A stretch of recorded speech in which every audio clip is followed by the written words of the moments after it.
Hi friends, ప్రతి ఒక్క parent యొక్క నైట్ మేర్ ఏముంటుంది?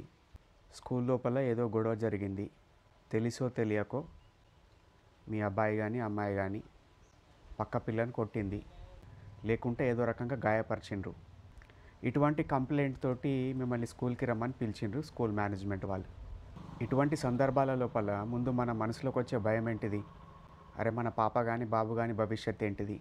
ఈ గొడవ కనుక పెద్ద జరిగితే వాళ్ళకు మంచి స్కూల్లో అడ్మిషన్ దొరుకుతుందా? మళ్ళీ మనం ఏం సమాధానం చెప్పుకోగలుగుతాం వాళ్ళకు? ఎదుటి వాళ్ళని ఏ విధంగా మనం సముదాయించాలి అనే రకరకాల భయాలు మన లోపల వస్తాయి. సో ఒక సైకాలజిస్ట్ ఒక అమెరికాకు సంబంధించిన క్లయింట్ తోటి ఇటువంటి సిచ్యువేషన్ ఫేస్ చేసిండు. అతడు వాళ్ళకి ఇచ్చిన సొల్యూషన్ మీకు నేను చెప్పబోతున్నాను. ఇది couple of years back America లోపల బ్లాక్ లైవ్స్ మ్యాటర్ మూమెంట్ బాగా జోరందుకున్న సమయం లోపల జరిగిన ఇన్సిడెంట్.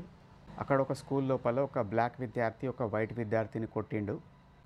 సో సివియర్గానే దెబ్బ తాకింది. స్కూల్ మేనేజ్మెంట్ వాళ్ళు మీటింగ్ కోసం పిలిచిండ్రు. ఈ పిల్లవాడి తండ్రి ఒక సింగిల్ పేరెంటు, వాళ్ళ మదర్ ఆల్రెడీ డ్రగ్ అడిక్ట్.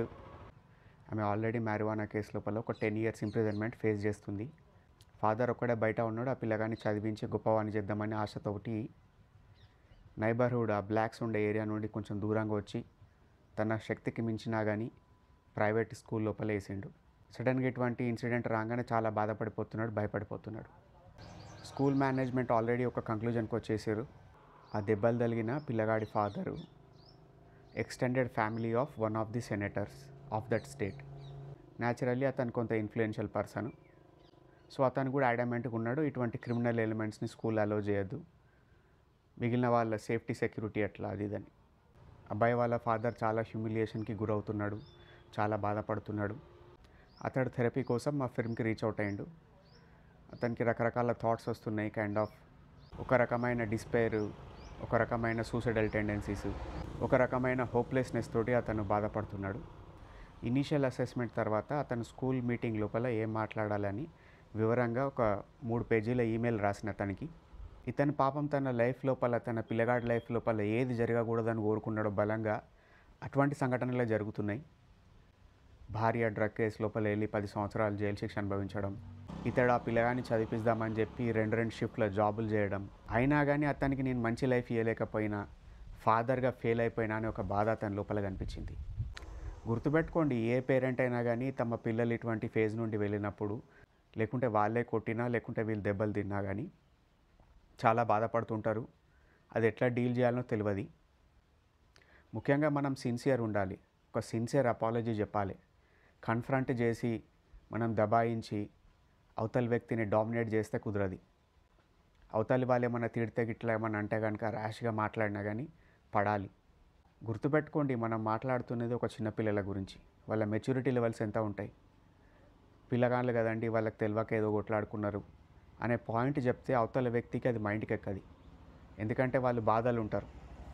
నిజమేనండి, మీరు పడుతున్న బాధ నాకు అర్థమవుతుంది. ఒకవేళ ఇటువంటి సంఘటన నా కూతురికే నా కొడుకుకే జరిగితే నేను కూడా మీలాగే రియాక్ట్ అయ్యేవాడిని. But I failed as a father.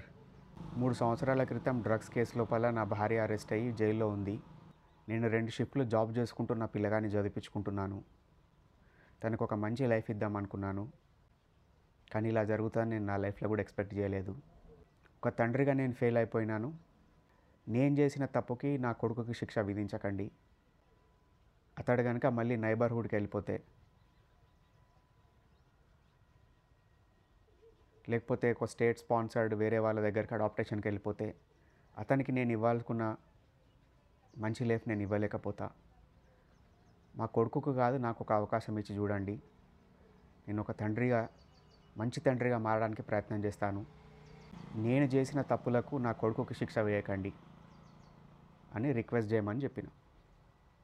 ఇందులోపల ఏంటిదంటే మనం పదాలు వాడడం కాదు, మాటలు వాడడం కాదు, మనం సిన్సియర్గా, హానెస్ట్గా, ట్రూత్ఫుల్గా మనం ఏదైనా ఎక్స్ప్రెస్ చేసినప్పుడు అది ఎంత ఖరాబ్ సిచ్యువేషన్ ఉన్నా కానీ ఎంతో కొంత అర్థం చేసుకునే అవకాశం ఉంటుంది.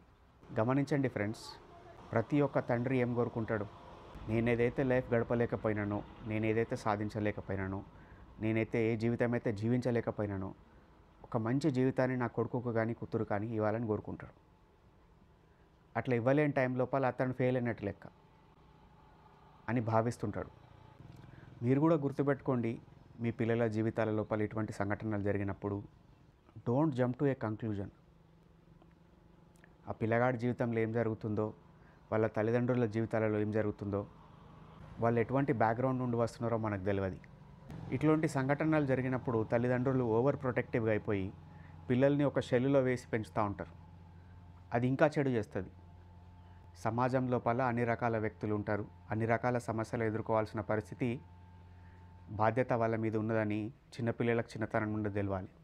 కష్టాలను తట్టుకోవడం, వాటిని ఫేస్ చేయడం, అవేవన్నా సంఘటనలు జరిగితే తిరిగి తల్లిదండ్రులకు వచ్చి ఓపెన్గా హానెస్ట్గా చెప్పుకోగలగడం అనే ఒక స్కిల్ కనుక పిల్లలకు చిన్నతనం నుండి అలవాటు అయితే వాళ్ళు జీవితం లోపల భవిష్యత్ లోపల రాబోతున్న కష్టాలను తట్టుకోగలుగుతారు.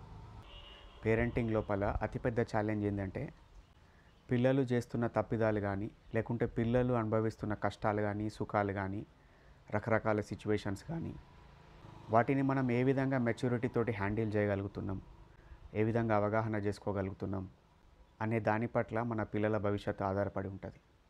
So I respect all the parents who are going through these phases, trying to understand how to give a better life to their children, how to make them a better human beings, how to turn themselves into better role models for their children. I hope lots of success and blessings in your journey as a parent.